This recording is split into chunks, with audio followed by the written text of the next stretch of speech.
Hello बच्चों, मेरे प्यारे दोस्तों, नमस्कार। एक बार पुनः मुकेश सर केमिस्ट्री चैनल में आपका बहुत बहुत हार्दिक स्वागत है। आज क्लास 12th का केमिस्ट्री पढ़ने वाले हैं दोस्तों, जो कि परीक्षा की दृष्टि से बहुत ही इंपॉर्टेंट टॉपिक है, जिसका नाम है विद्युत रासायनिक सेल एवं विद्युत अपघटनीय सेल में अंतर, जो कि NCERT पैटर्न पर आधारित है। परीक्षा में प्रश्न आता ही आता है। तो आप देखते हैं विद्युत रासायनिक सेल और विद्युत अपघटनीय सेल में अंतर। विद्युत रासायनिक सेल यानी यह रासायनिक ऊर्जा को विद्युत ऊर्जा में परिवर्तित करता है। ठीक है ना। विद्युत रासायनिक सेल रासायनिक ऊर्जा को विद्युत ऊर्जा में परिवर्तित करता है, बदलता है। लेकिन विद्युत अपघटनीय सेल यह विद्युत ऊर्जा को रासायनिक ऊर्जा में परिवर्तित करता है। यह विद्युत ऊर्जा को, विद्युत कहना पहले, ठीक है, रासायनिक ऊर्जा में परिवर्तित करता है। ठीक।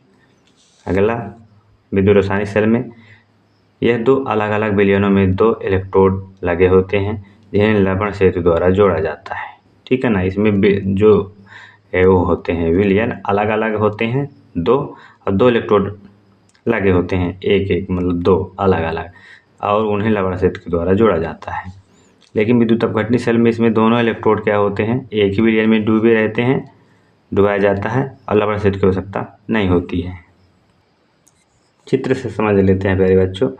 विद्युत रासायनिक सेल में दो अलग अलग विलयन होते हैं, और दोनों में अलग अलग विलयन में अलग अलग इलेक्ट्रोड लगे होते हैं। ठीक है ना। अलग अलग इलेक्ट्रोड लगा है और उन्हें लवण सेतु के द्वारा जोड़ा जाता है। भाई अलग अलग विलयन है तो लवण सेतु के द्वारा जोड़ दिया जाता है कि स्थिर रहे, और अलग अलग विलयन में एक एक इलेक्ट्रोड अलग अलग लगा रहता है, जो है देख रहे हैं चित्र में। लेकिन विद्युत अपघटनीय सेल में की बात करें तो इसमें एक ही विलयन लिया जाता है, एक ही पात्र में विलयन लिया जाता है, और इसमें दोनों इलेक्ट्रोड एक ही विलयन में डुबाया जाता है। ठीक है, देख रहे हैं। और इसमें क्या होता है कि बाहर लवण सेतु की ज़रूरत नहीं पड़ती। इसमें विद्युत अपघटनीय सेल में लवण सेतु की जरूरत नहीं पड़ती, दोनों इलेक्ट्रोड एक ही विलयन में डुबाया जाता है। ठीक बच्चों। और एनोड प्लस होता है विद्युत अपघटनीय सेल में, एनोड, और कैथोड माइनस होता है। ठीक है ना। कैथोड माइनस क्यों होता है? क्योंकि यहाँ से इलेक्ट्रॉन निकलते हैं, कैथोड और एनोड पर जमा होते हैं, इसलिए यहाँ प्लस।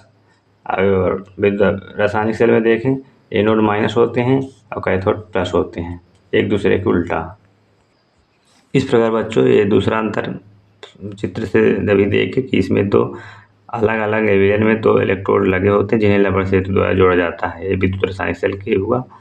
और विद्युत अपघटनीय सेल में दोनों इलेक्ट्रोड एक ही विलयन में डुबाया जाता है और लवण सेतु की आवश्यकता नहीं होती, जैसा कि आप चित्र में देख चुके हैं। अगला, सेल में होने वाली रेडॉक्स अभिक्रिया स्वतः होती है। मतलब विद्युत रासायनिक सेल में जो रेडॉक्स अभिक्रिया होती है स्वतः होती है। रेडॉक्स अभिक्रिया क्या है? ऐसी अभिक्रिया जिसमें ऑक्सीकरण और अपचयन दोनों साथ साथ हो। ठीक है ना। ऑक्सीकरण क्या है? जिसमें इलेक्ट्रॉन निकले, ऑक्सीकरण, जहाँ इलेक्ट्रॉन जमा हो अपचयन, मतलब ये दोनों साथ साथ क्रिया होती है किसी में विद्युत रासायनिक सेल में। लेकिन विद्युत अपघटनीय सेल की बात करें तो इसमें रेडॉक्स अभिक्रिया स्वतः अस्वतः होती है, मतलब स्वतः नहीं होती है। ठीक। अगला नंबर है, विद्युत रासायनिक सेल में एनोड ऋणात्मक तथा कैथोड धनात्मक होती है। ठीक, जैसे चित्र में देखे थे कि एनोड ऋणात्मक, कैथोड धनात्मक होती हैं। और इसमें विद्युत अपघटनीय सेल में एनोड धनात्मक और कैथोड ऋणात्मक होती हैं। विद्युत रासायनिक सेल के अपोजिट होती हैं एनोड। ठीक है ना। धनात्मक और कैथोड ऋणात्मक होती हैं। अगला नंबर है, विद्युत रासायनिक सेल में विद्युत ऊर्जा की प्राप्ति होती है, मतलब इस सेल के उपयोगी कार्य विद्युत ऊर्जा की प्राप्ति होती है। और विद्युत अपघटनीय सेल में यहाँ सेल पर कार्य किया जाता है, बाहरी स्रोत से इसमें विद्युत धारा प्रवाहित की जाती है। ठीक। मतलब विद्युत अपघटनीय सेल में बाहरी स्रोत से ऊर्जा क्या होगा, धारा प्रवाहित की जाएगी, तब कार्य करेगा। अगला नंबर, इसमें सेल के कार्य करने पर मुक्त ऊर्जा में कमी आती है। मतलब विद्युत रासायनिक सेल में कार्य करने पर क्या होती है, मुक्त ऊर्जा में कमी आती है, डेल जी छोटा है 0 से। और विद्युत अपघटनीय सेल में सेल पर कार्य करने से इसकी मुक्त ऊर्जा में वृद्धि होती है। इसमें सेल में कार्य नहीं किया जाता, सेल पर कार्य किया जाता है। ठीक है, ये ध्यान रखिए, सेल पर कार्य करने से इसकी मुक्त ऊर्जा में वृद्धि होती है, डेल जी छोटा है 0 से। इस प्रकार दोस्तों 6 अंतर है। 6 अंतर में आपको 5 अंतर लिखना है, जो कि आप नोट्स में लिख करके याद करिए। ठीक। इस प्रकार कंप्लीट हुआ। आई होप ये वीडियो आपको पसंद आया होगा। लाइक और सब्सक्राइब ज़रूर करो।